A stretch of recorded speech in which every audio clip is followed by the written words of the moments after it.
بناوی خوای بەخشندەی میهرەبان بینەر و بیسەرانی زاری کرمانزی لە هەر شوێنێک و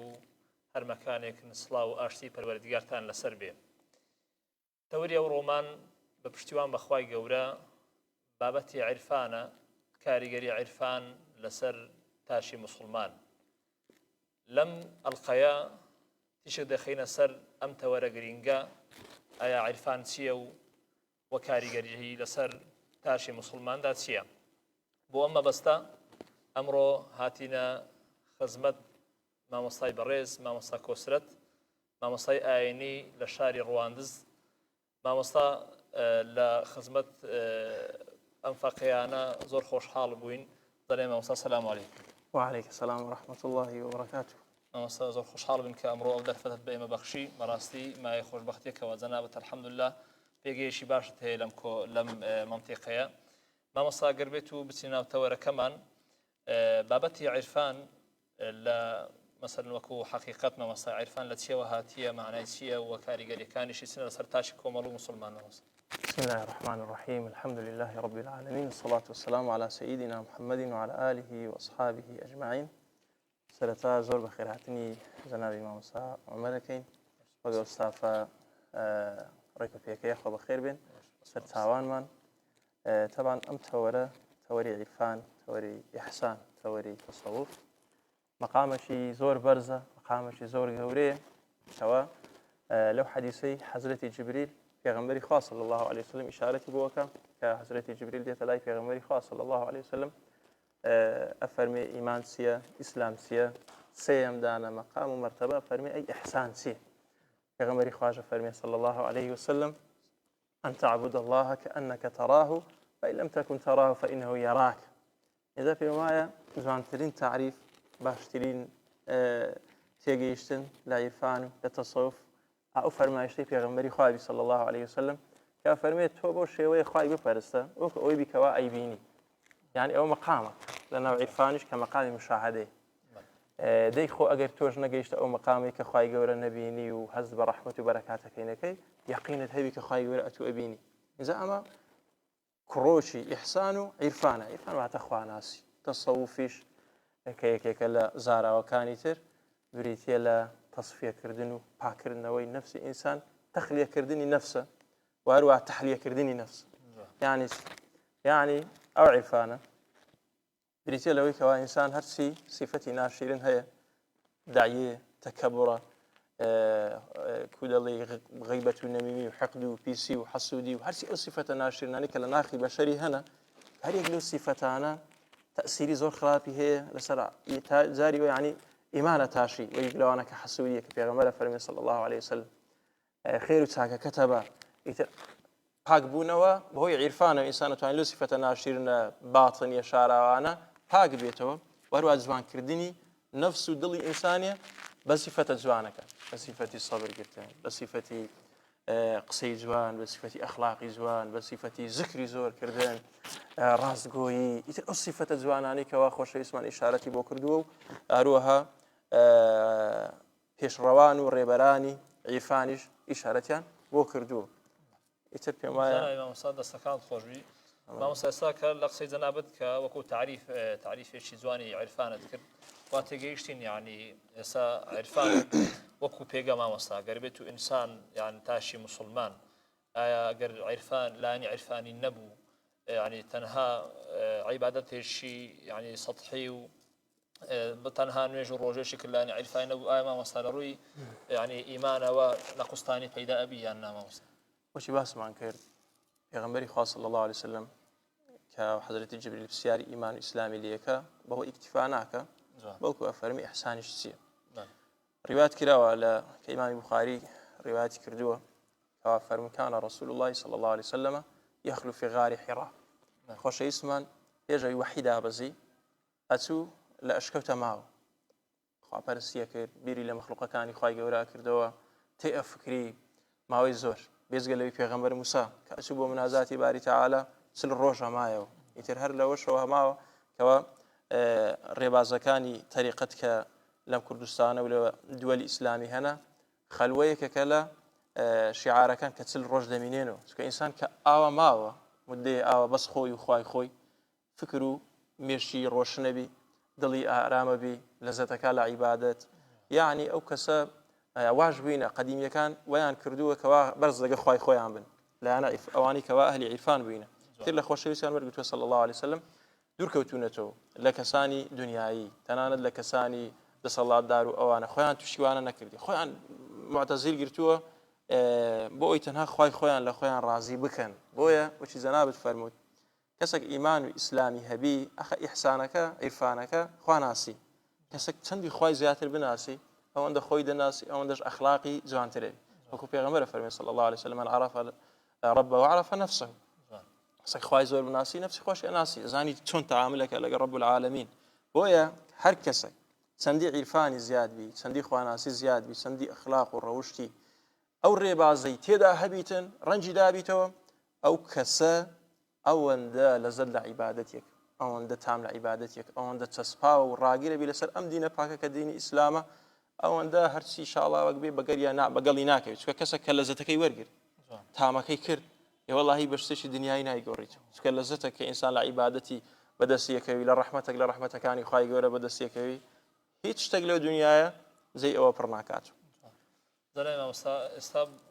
یعنی تقریبا بابەتی عرفانی لەگەر ئەو پێگە گەورەیەشی کە هەیە کە تازە زەناوت بە فەرمودەی پێغەمبەر صلی الله علیه و سلم ڕۆنت کردەوە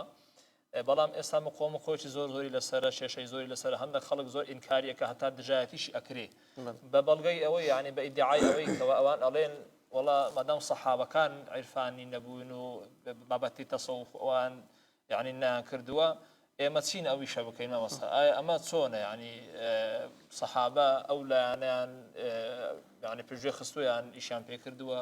چۆن یعنی ئەو قسەیەکی زۆر هەڵەیە بڵێ عیرفانیان نەبوو ئەصحابی پێغەمبەری صلی الله عليه وسلم ئیمام عەلی ئەفەرمی ئەگەر پەردە لابن خوای گەورە ببینم ئیمانم زیاتر ناکە دەیانی ئەوە لەو پەڕی شهود بوو لەو پەڕی عیرفان و خواناسی و تەسەوف و ئەخلاق بەرزی بوو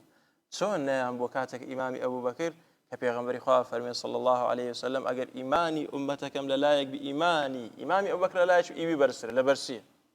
فەرمێن لەبەر ئەوەی نییە زۆر کار و کردەوەی باش کردیە بیما وەقەڕە فی قەلبی بۆی ئەو ئیمانە و خواناسیە کە لە دڵیا هەیەت بۆی ئەصحابی پێغەمبەری خوا صلی الله عليه وسلم زۆر عەجیب بووین هەتا یەک لەوان لە حەدیثەکەوە حەزرەتی عنزەلە ڕۆژێک بەلای ئیمامی ئەبوبەکر تێپەڕەبی حەدیثێکی صحیحیشە ئیمامی ئەبوبەکر تەماشایەکە ئەگری فەرمێ عنزەلە بۆ ئەگری ئەویش دەفەرمێ نافەق عنزەلە منافق بوو عنزەلە ئەفەرمێ لەبەر چی فەرمێ کاتێک کە لای پێغەمبەری دانیشتم صلی الله عليه وسلم پێغەمبەری خوا باسی ئاگریەکە باسی دۆزەخیەکە باسی بەهەشتیەکە یعنی وەک ئەوەی کە ئەم بەچاو بیبینم ئیمانم ئەوەندە بەرزەبتەوە ئەوەندە دڵم خۆشەبی بەس کە دێمەوە ماڵێ خەریکی ئیش و کارە بم لەگە ماڵ و مناڵم تێکەڵە بم هەموو شتێکم لە بیرە چیتەوە دیارە منافق بوویمە ئیمامی ئەبوبەکر دەفەرمێ والله ئەمنیش ئەو هامە دیارە ئەمنیش منافق بوویمە باوچینە لای پێغەمبەری صلی الله عليه وسلم بەسن لای پێغەمبەری خوا صلی الله عليه وسلم يعني ئەو قائیدە ئەو گەورەترین ڕابەرە يعني خوای گەورە ئەوی دانای ڕابەری هەموو ڕێبازەشی عیرفانی پێغەمبەری خوا صلی الله عليه وسلم ئەم زاتە کەوا ئەڵێن یا رسول الله حاڵ و مەسەلەی ئێمە ئاوایە پێغەمبەری خوا فەرمێ صلی الله عليه وسلم ئەگەر بێت و ئێوە بەردەوام بن على ما تكونوا عندي لسر أوي كوا إيه وهتانا كلاي منن أجبر دام لسر حالته وفي الذكر ولا سر أو الذكر يعدي كوا هتانا أفرمي والذي نفسي بيده لصافحتكم مصافحة على قلبك ملائكة كان على فراشكم على طرقكم فالملائكة كان لسر رجا كان لسر زيجا كان سلام مصافحة وتوقتا على قلبك لسر إيمان بمنه والله أفرمي لكن ساعة هزار أفرمي في غمري خاص صلى الله عليه وسلم أفرمي کاتێکتان بۆ ئەوەی کە خوا پەرستی بکەن کاتێکتان بۆ ئەوەی کە لەگە ماڵ و مناڵتان بن ئەویش حەڵاڵە ئەویش هەر خێرە کاتیشتان بۆ کار و کەسابەت بکەن مەقسەدی ئێمە عیرفان تەسەوف ئەو ناوانە یعنی ئینسان نابی بە ناو شتی ڕەفسکە شتی وەربگری دەبی ئێمە تەماشای ناوەڕۆکەکەین ناوەڕۆکەکەی چییە بزانین ئەو کاتە وەریەگرمیان وەری ناگرین هەر هەمی ئەخلاق تەسەوف عیرفان سەر ئەخلاق سەر ڕەوشتە لێ ئەگەر کەسێک دیت ادعای کرد وتی من ئەهلی تەسەوفم يعني أهلي عرفانم تمشات کرد أخلاقي پێغەمبەر نەبوو صلى الله عليه وسلم لەسەر سنەتی ئەو نەدەڕۆی بێفەرمانی خوایە کرد ئەوە لە هەموو کەس ئەولاترە کە ئێمە بڵین ئەو ئەهلی عرفان نین ئەمە کەسێکە کە درۆیەکە بە ناوی ئەو ناوە پیرۆزە گەنا خودی تەسەوف بەچی باسمان کرد باشە چ کەسێک هەیە خلافی هەبی لەسەر ئەو فەرمایشتێک کە تەسەوف ئاوا هێناسە ئەکرێ بریتە لە پاکبوونەوەی نەفس لە هەموو سیفەتەکی ناشیرن و جوانکردنی قەلب و دڵ و ڕۆح بە هەموو سیفەتەکی جوان دەی ئەوە هەدەفە باشە ئەوە گەورەترین وەسیلە نیە بۆی کەسێک بگا بەخوا گەورەترین وەسیلە نیە بۆی کەوا کەسێک بگا بە ڕەزامەندی خوای گەورە بێگومان بەڵێ لێزگەلەوە با ئەوەش باسکەین مامۆستا چونکە ئیمامی نەوەوی باس لە ئەساسیات و بنەماکانی تەسەوفەکە کەس وەشی ئیمامی نەوەوی نییە لەو زەمانەی شەرعڕەوبی لەگەڵ شریعەتی پێغەمبەری خوابی صلی الله عليه وسلم ئەفەرمێ پێنج بنەمای هەیە پێنج بنسینەی هەیە تەسەوف یعنی ئەو پێنج بنسینەیە هیچ کەسێک نییە ئینکاری بکە هەر کەسێکیش تێیدا هەبوو ئەوە بزان ئەهلی تەسەوف هەر کەسێکیش تێیدا نەبوو ئەوە بزانە تەنها ئیدعای هەیە و هی ئەوەی نییە لەسا ئەو ڕێبازەی حساب بکرێ یەکەیمان ئەفەرمی ئەوەیە کەوا ئەو کابرایە لە خوای بترسێ هەر کەسێکە ئیدعایەک ترسان لە خوای گەورە فی السر والعلن کاتێک کە بەتەنهایە کاتێک لە ناو خەڵکی ترسی خوای گەورەی هەبی ئەو یەکێک لە بنەمایەکە یەکێکیکە ئەفەرمی لەسەر سنەتی پێغەمبەر بڕوە لە کردار و لە ئەقوالی لەکە هەڵسوکەوتەکان لەسەر سنەتی خۆشەویست بڕوە گفتارەکانی شەر لەسەر سنەتی پێغەمبەری خوابی صلی الله عليه وسلم یەکێکیکە ئەفەرمی ئەوەیە الإعراض عن الناس پشتکا لە خەڵک یعنی خەڵک لای مهم نەبی کاتێک کە ڕووی تێدەکەن کاتێکیش کەوا پشتی تێدەکەن ئەوە زۆر مهمە یعنی ئەمن کە تەسەوفم ئیدعای تەسەوفەکەم هەدەفی من ئەوە نەبی خەڵکی لە خۆ خڕکەمەوە خەڵک لای من گرنگ نەبی ڕەزامەندی خوا گرنگ بی دڵم بەوەی خۆش نەبی خەڵک لێم خراپتەوە دڵم بەوەی خۆش بیکەوە کەسێک خوای گەورە ئەم دەکاتە سەبەب هیدایەتی وەربگری ئەوە یەکێکە لە بنسینەکان ئەفەرمی ئەوەیە ڕازی بی لە خوای گەورە بەوەی کەوا کەمی بدات یاخود زۆری بدات قەناعەتی هەبی ڕازی بی لە خوای گەورە و هەروەها ئەفەرمی ئەوەی ئاخیردانە بگەڕێتەوە لای پەروەردگار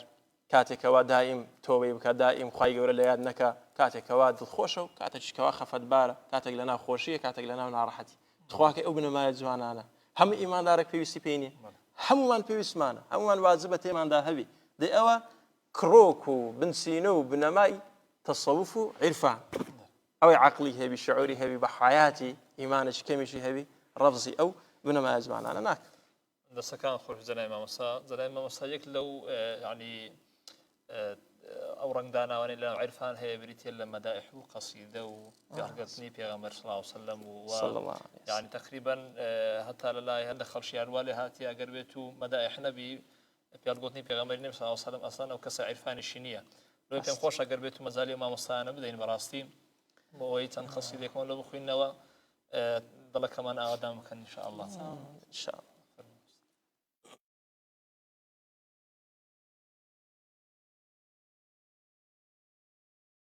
صلوات صلوات بو حبيبي خوش لقيته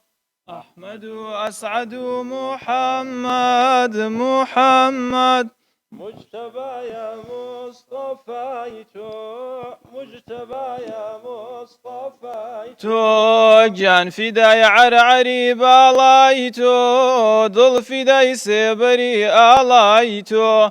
پادشایا ئەوەی بێتابار سێبەری باڵی هومای تۆ ڕەبی بێنێرە صەلاوات صەلاوات بۆ حەبیبی خۆش لیقای تۆ ئەحمەد و ئەسعەد و محەممەد محەممەد مجتبى يا مصطفى تۆ مجتبى يا مصطفى أي تو شاد بي أو كسي ببيني هيئة صورة سيمايتو بو كسي بتزي حضوري تازع ذاتا لقايتو ربي بنرى صلوات صلوات بو حبيبي خوش لقايتو أحمد وأسعد محمد محمد مجتبى يا مصطفى مجتبى يا مصطفى ونيوني قايتو بمهرباني كافي أبو مبتلايتو فجري تاريخي تو كدركاوت تو كدركاوت شوقي داوى لبر صفايتو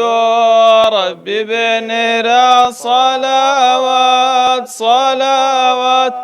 بو حبيبي خوش لقاء مصطفيت أحمد وأسعد محمد مجتبى يا مصطفيت مجتبى يا مصطفيت يا مزمل بو خلاتت يا مدثر بو كلايتو ياسين لقبي تشريف طه بو بدري قنايتو ربي بنيرا صلوات بو حبيبي خوش لقيتو أحمد وأسعد محمد مجتبى يا مصطفيتو نرقز سوسن وناوشا مستبوني بهوايتو نرقز سوسن وناوشا بهوايتو سارو جباران الارزين لا شرميش نيب بالايتو ربي بنيرا صلوات بو حبيبي خوش لقيتو أحمد وأسعد محمد مجتبى يا مصطفيتو عاشقاني تو هر زندون تا أبد لبر ولايتو سن نشاني في نشان داين هاتني دوري دنيايتو ربي بنيرا صلوات بو حبيبي خوش لقيتو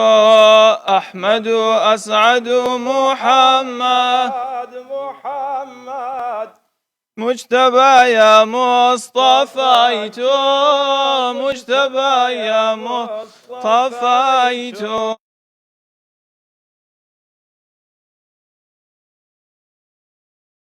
صحبه وسلم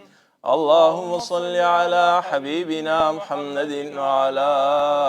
آله وصحبه وسلم اللهم صل على شفيعنا محمد وعلى آله وصحبه وسلم. بارك الله فيكم. دستان خوش بنامستان مامۆستا تقریبا ئەوە خەریکە دەینە کۆتایی بەرنامەکەمان مامۆستا پێمە خۆشە لە کۆتاییدا جەنابێت پەیامێک لەسەر ئەو بابەتە گرنگی کە ئەوڕۆ جەنابێت باست کرد پەیامێک بۆ موسڵمانان یعنی بۆ کەسانێکەوە هەم گومانیشیان لەوانەیە هەبیت جەنابێت پەیامێکی کورتمان پێ بدەین ئینشاءالله مامۆستا. وەڵاهی مامۆستا گیان هەر ئەوە ئەو قەسیدە و شتە یەک لەوانە کە جەنابەت باست کرد کە ئەگەر نەوترێ نەوە عیرفان نییە. یەک لە سەحابەکان کە ناوی حەسانە شاعری ئەفەرمێ پێغەمبەر فەرمێ صلی الله عليه وسلم ئەو شعرانەی تو لە شەمشێر تێشترە لەو کافرەکە جبریل تەئیدی تو ئەکاتن یعنی تەئسیری زۆرە شانی ئیمانی زۆرە. ئینجا عیرفانیش چی باسمان کرد ئەو ئەخلاق و ڕەوشتە جوانە پێم وایە هەرچی ئیماندار بی هەرچی مسلمان بی هەرچی خۆی بە فەردێک لە ئەفرادەکانی ئومەتی محەممەد المستەفا دابنێ صلی الله عليه وسلم پێویستی بۆ ڕێبازەی هەیە پێویستی بەوەی هەیە کە خۆی لەو نەخۆشیانە دوور بێختەوە شتی جوان لە خۆیان زێبەزێ بکە. هەموو کەسێک پێویستی پێێتی ئەوەش کە گومانی هەیە ئەوەش کە دەڵێ شتەکە ڕاست نییە یان ئەوها نییە. زۆر گرینگە هەر کەسێک لە هەر پلەیەکی بی لە هەر شوێنێکی بی هەر پلەیەکی عیلمی هەبی هەر پلەیەکی دنیایی هەبی کە مەوزوعێک باسەکرێ خودی خۆی بچیتە ناو ئەو کەسانی کە لەو ئەهلەی زۆر شارەزان